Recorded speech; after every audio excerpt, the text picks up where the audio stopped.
From the outside, our 8-year marriage looked perfect. Jessica and I built what everyone called a dream life in our Seattle suburb home. I never imagined things could change so quickly. The signs were subtle at first. New clothes, late nights at work, suddenly password-protected phone. That Wednesday afternoon, I noticed an unfamiliar black Audi parked outside our house. Minutes later, my doorbell rang. A well-dressed stranger stood there with a smug expression. "I am Jackson," he announced. "I think it is time we discussed an arrangement regarding your wife. Before I tell you how I handled this alpha male who tried to intimidate me in my own home, drop a comment telling me where you are watching from. Hit subscribe if you want more stories about standing your ground when life tests you." Jessica and I met during our senior year at the University of Washington. We were introduced by mutual friends at a campus coffee shop where she immediately caught my eye with her infectious laugh and intelligent conversation. Our connection was instant bonding over a shared love of hiking the Pacific Northwest trails and watching classic films from the 70s. Our first date was a 6-hour marathon of conversations that felt like minutes walking around Green Lake until sunset turned to starlight. After graduation, I poured everything into my tech startup, while Jessica landed a job at a boutique marketing firm downtown. Those early years were challenging but beautiful. We lived in a tiny apartment eating ramen noodles some nights, but always supporting each other's dreams. Jessica never complained when I worked 80-hour weeks, instead bringing me coffee at 3 in the morning and believing in my vision when investors would not. When my company finally secured major funding 4 years later, we celebrated by buying our dream home in the suburbs. A modern craftsman with enough yard for the family we planned to start. I surprised Jessica with the keys on her birthday, and the joy in her eyes that day is something I will never forget. Last December marked our 8th anniversary. I made reservations at Canlis, the same restaurant where I had proposed. Jessica wore the sapphire necklace I had given her on our 5th anniversary, and we reminisced about our journey together. That night still felt magical. Though looking back, I realize her smile did not quite reach her eyes the way it once did. If only I had recognized what that meant. The first changes were subtle enough that I almost missed them. 6 months ago, Jessica joined an exclusive CrossFit gym downtown, becoming increasingly dedicated to her fitness routine. 3 times a week became 5, and suddenly her weekends included special training sessions that could not be missed. She developed a new circle of friends, fit, polished people who gathered for smoothies and protein bowls after workouts. I was never explicitly uninvited, but somehow, the invitations to join never materialized. Her appearance began changing too. Shopping trips yielded designer workout clothes and dresses from boutiques I had never heard of. Her long brown hair was cut into a sleek bob with honey highlights that cost more than our first car payment. Her focus on nutrition intensified with carefully measured meals, replacing our spontaneous dinner dates. Most concerning was her relationship with her phone. Jessica, once casually attached to her device, became inseparable from it. She would laugh at messages, but when I asked what was funny, her answers became vague. Just work stuff, or gym friends being silly. I noticed how she angled the screen away when I entered a room, how her finger quickly closed apps when I sat beside her on the couch. Passcodes appeared on previously opened devices. Her work hours at the marketing firm stretched longer. Client dinners multiplied. Weekend workshops became common. The woman who once rushed home to share her day now arrived after 9, sometimes smelling of wine, and always too tired for conversation. The first time I directly confronted my suspicions was after finding an unfamiliar cologne scent on her jacket. It was distinctly masculine, sandalwood, and something spicy that definitely did not belong to me. When I mentioned it casually, Jessica laughed it off. That must be from hugging Travis at work. His cologne is always too strong. The problem was I had met every member of her team at the company holiday party. There was no Travis. Later that week, I noticed several deleted text messages on our shared tablet that had synchronized from her phone before she disabled the feature. There were unfamiliar contacts with single letter names in her address book. J, with no last name, had called 17 times that month. "You are being ridiculous," she said. When I asked about these things, this paranoia is exactly why I need some space. You have been so wrapped up in your company that you have barely noticed me for years, and now you want to monitor my friendships. Her accusation stung because it carried a grain of truth. My company had demanded much of my attention, but I had always believed we were partners in that journey. I tried to fix things by planning special date nights, reservations at new restaurants, tickets to shows she had mentioned wanting to see. Most were rejected due to conflicts with her training schedule or work commitments. When we did go out, her attention remained divided. Her phone always within reach, lighting up with notifications she would check when she thought I was not looking. The undeniable evidence began accumulating like heavy stones in my pocket. My colleague Dave spotted Jessica at Altura, an upscale restaurant downtown. Her hand intertwined with a jacked guy with a sleeve tattoo, who definitely was not me. When I mentioned this sighting, Jessica claimed it was a client meeting, growing angry that I was keeping tabs on her. Our credit card statement revealed charges at the Four Seasons Hotel on days she had claimed to be at marketing conferences. When questioned, she said they were lunch meetings in the hotel restaurant, but the timestamps showed room charges at 11 at night. The breaking point came when I was looking for a phone charger in her gym bag and found a second cell phone tucked into a hidden pocket. This sleek device was password protected, but when a notification illuminated the screen, I caught a message preview. Last night was incredible. Cannot wait to taste you again. That same week, my longtime friend Thomas sent me screenshots of messages Jessica had been exchanging with Jackson on Instagram. Thomas's girlfriend Amanda was a personal trainer at the same gym and had noticed their behavior, ultimately finding the digital evidence through social connections. The messages were explicit, discussing their sexual encounters and mocking my obliviousness. One message from Jackson read, "Does he really believe you are at training sessions 3 nights a week?" Jessica had responded, "He trusts me completely. It is almost too easy." The final confirmation came when I found a receipt for a couple's membership at Equinox, an exclusive fitness club different from the CrossFit gym she had claimed to attend. The membership was for Jessica and Jackson Taylor, with my credit card as the payment method. That night, I prepared a careful dinner at home, opened her favorite wine, and waited until we had finished eating. Without emotion, I laid out the evidence one piece at a time. The hotel charges, the second phone, the Instagram messages, the gym membership.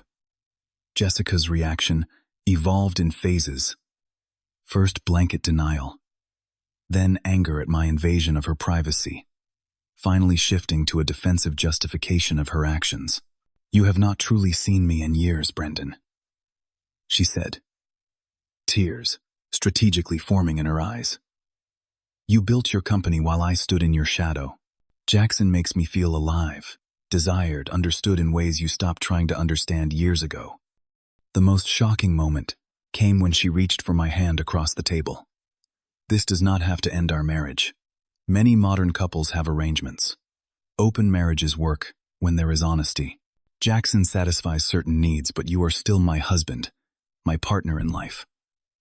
I withdrew my hand as though burned. "And how long has this modern arrangement been going on without my knowledge or consent?" 7 months, she admitted. "But it could work if you would just try to understand instead of being so traditional and possessive." That night, I moved my things to the guest bedroom, lying awake until dawn, trying to process how my life had imploded. The next day, I called my brother Ryan in Portland, who offered to drive up immediately. I also confided in my best friend Mike, who had witnessed our relationship from the beginning and was equally shocked by Jessica's betrayal. As days passed, Jessica made no attempts to hide her affair. She returned home past midnight, smelling of unfamiliar cologne. She took weekend retreats without explanation. She spoke on the phone with Jackson in hushed tones on our back patio, laughing in ways I had not heard in years. I consulted with Patricia Kendall, a divorce attorney recommended by a colleague who had navigated his own divorce the previous year. Patricia advised me to document everything while maintaining normal financial patterns. Emotional reactions make for expensive divorces, she warned. I also met discreetly with my financial advisor to understand how to protect the business I had built. Each night I updated a detailed log of Jessica's comings and goings, saved screenshots of credit card charges, and backed up evidence to a secure cloud account. I photographed valuable items in our home and created a comprehensive list of our assets, all while maintaining a calm facade and planning my next steps with surgical precision. It was a quiet Saturday morning when the doorbell rang. Jessica had left early, claiming she was meeting friends for shopping. I opened the door to find a man who could have stepped from a fitness magazine cover, 6'3" shoulders straining against an expensive polo shirt, a luxury watch glinting on his wrist. His dark hair was perfectly styled. His jaw freshly shaved his cologne, the same scent I had detected on Jessica's clothing for months. "Brendan," he stated rather than asked, looking past me into my home as though he already had ownership rights. Without waiting for an invitation, he stepped forward, forcing me to move aside or create an uncomfortable physical confrontation in full view of the neighbors. "Jackson," I presume I replied, closing the door behind him. He surveyed our living room with an appraising eye, running his fingers along the custom bookshelves I had built last summer. "Nice place," he commented, with the tone of someone evaluating a potential purchase, though the decor is a bit traditional. His gaze lingered on my physique, a smirk forming, as he clearly found me lacking compared to his gym-sculpted body. "I can see why Jessica needs more excitement in her life." He lowered himself onto our sofa, the one Jessica and I had picked out together when we first bought the house. I figured it was time we met man to man.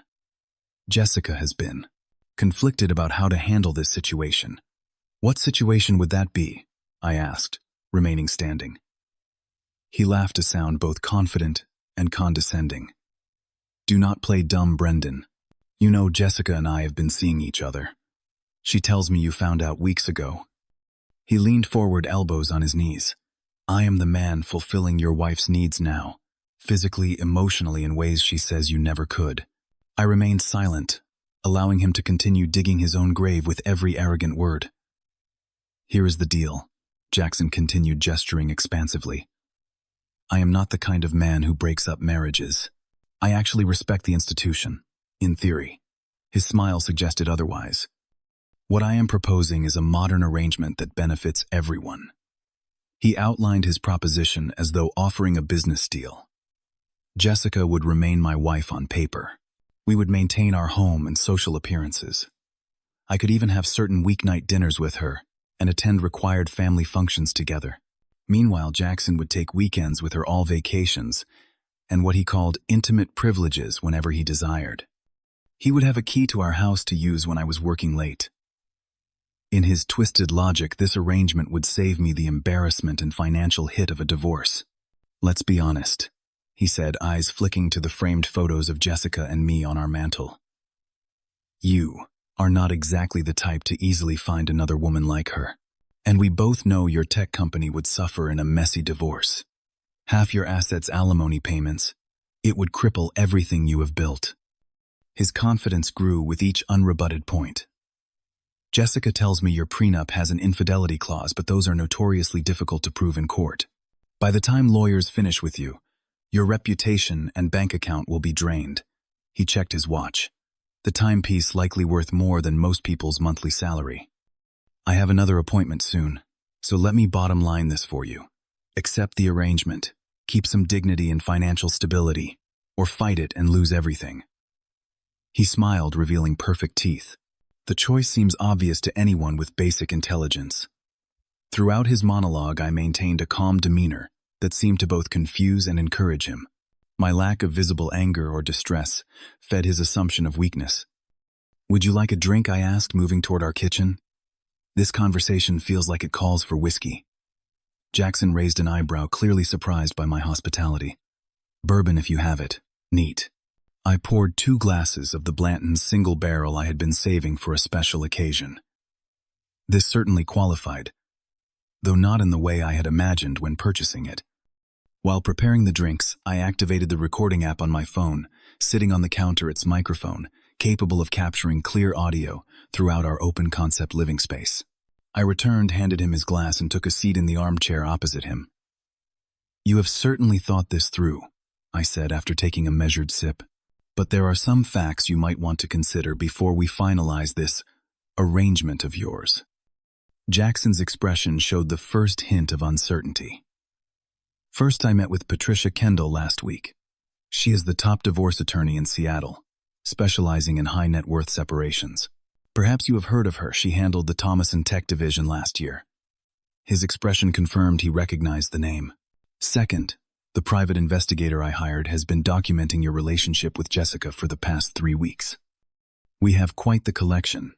Hotel visits, restaurant dates, even some rather explicit activities in your car behind the gym. Washington is a no-fault state for divorce, but evidence still matters for enforcing prenuptial agreements. I took another casual sip. And yes, our prenup has a very detailed infidelity clause that Patricia assures me is ironclad. Jackson shifted on the sofa, his comfort visibly diminishing. But here is what might interest you most, I continued. You are not as exclusive in my wife's life as you believe. Did Jessica mention Thomas Harris? He is the marketing director she has been working closely with since March.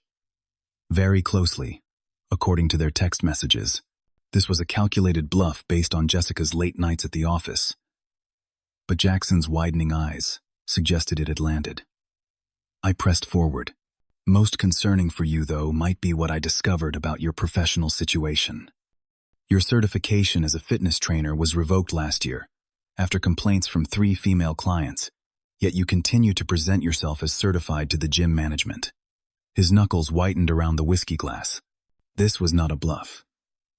Thomas's girlfriend Amanda had discovered this while researching Jackson. Jessica's firm handles marketing for Fitness Evolution, your gym's primary competitor. Interesting coincidence. More interesting is my longtime friendship with Marcus Dempsey, who happens to own your gym. We were fraternity brothers at Washington. I leaned forward, maintaining eye contact. The most damaging information, however, involves financial discrepancies at your previous business venture. The supplement company you co-owned in Portland that mysteriously folded after investor funds disappeared. Those banking records were surprisingly easy to obtain. Jackson set down his glass, his hand visibly trembling now. These are baseless accusations, each backed by documentation, I interrupted calmly. Documentation I am prepared to share with relevant parties, unless you disappear from our lives immediately and permanently. He stood abruptly, the alpha male posturing evaporated. You cannot prove I do not need to prove everything. Just enough to create serious problems for you, professionally and legally. The question is whether Jessica is worth that risk to you. Jackson grabbed his jacket, all pretense of dominance gone. This is not over, he threatened weakly. It was over the moment you entered my home thinking I was a pushover, I replied, walking him to the door. One final point. If you contact Jessica or me again, the evidence goes to Marcus, the certification board. And depending on what else my investigation uncovers, possibly the district attorney. Understood. He did not answer, instead hurrying to his Audi and speeding away. I closed the door, stopped the recording, and poured myself another drink. The real battle was still to come.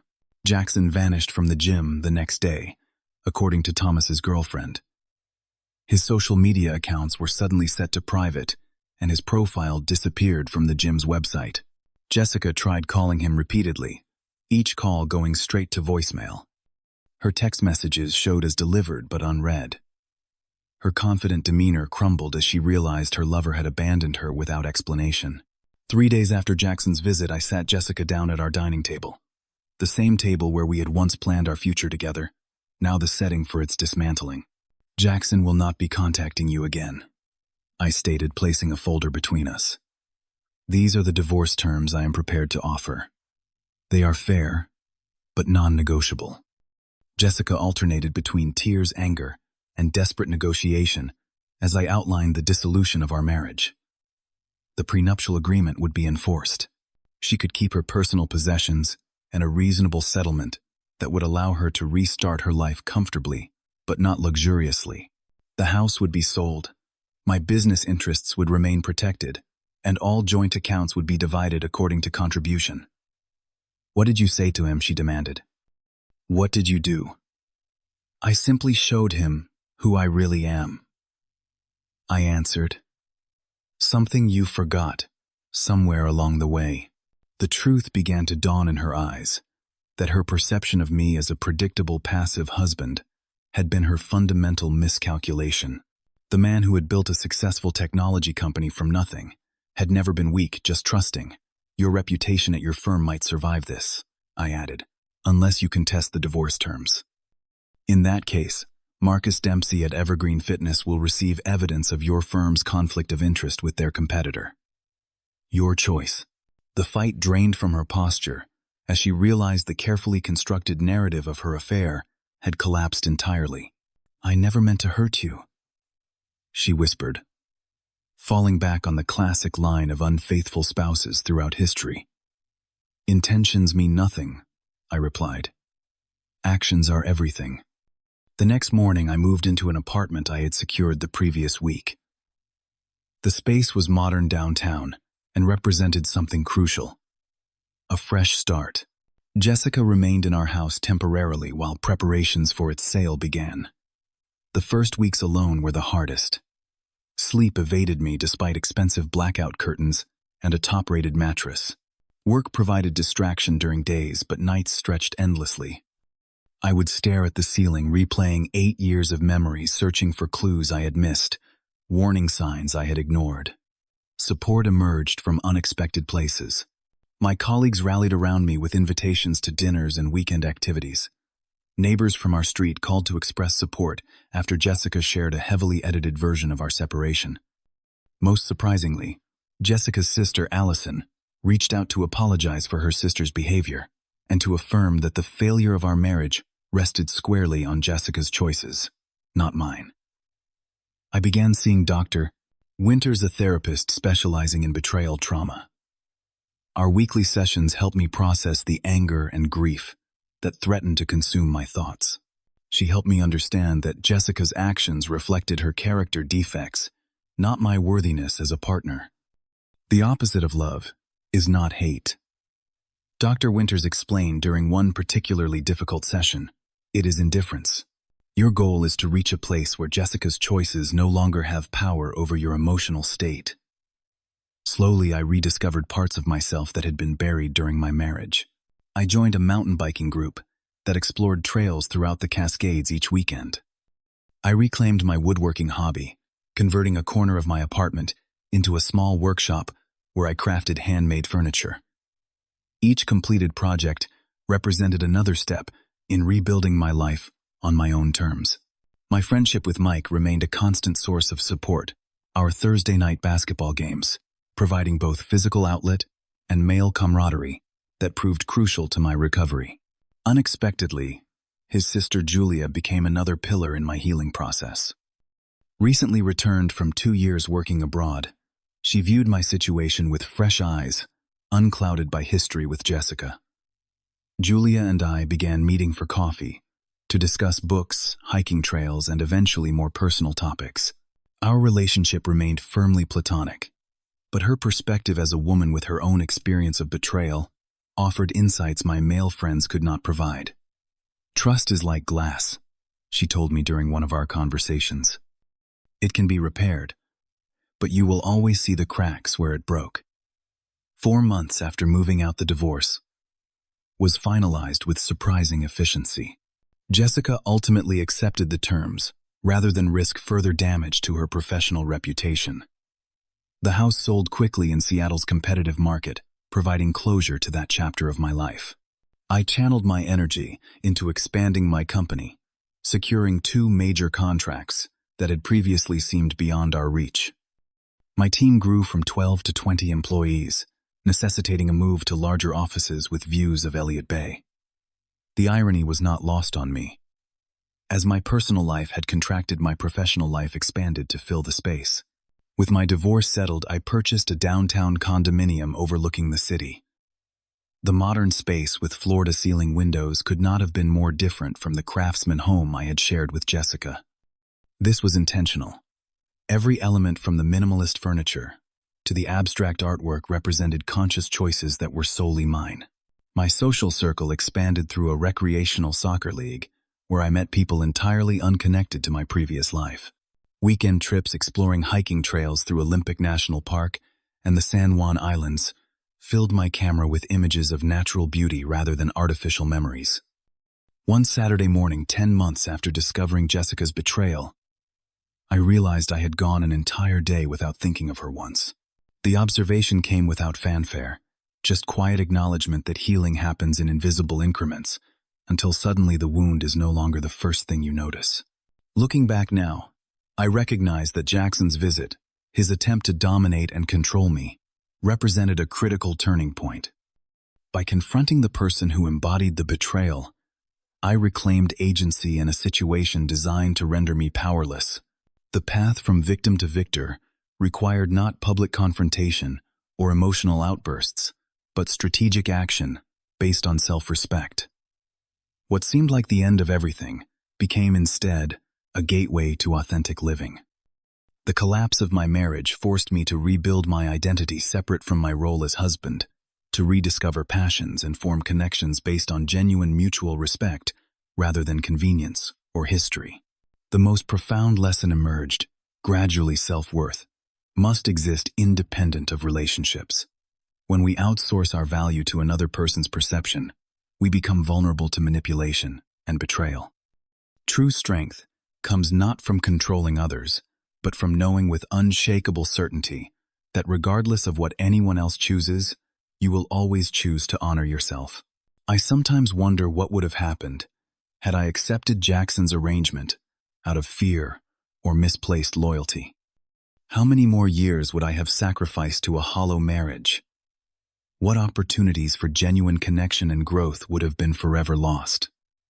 The questions have no answers, only the certainty that boundaries exist not to restrict us, but to protect what makes life meaningful. By defending mine, I discovered a version of myself that had always existed beneath the accommodating husband, resilient, principled, and ultimately free. What about you? Have you ever had to stand your ground against someone who underestimated your strength? Drop your story in the comments below and let me know if this resonated with you. Do not forget to like this video if it gave you something to think about. Subscribe for more real-life stories about overcoming challenges, and share with someone who might need to be reminded of their own inner strength today. Thanks for listening. And remember, sometimes what feels like your breaking point is actually your breakthrough moment.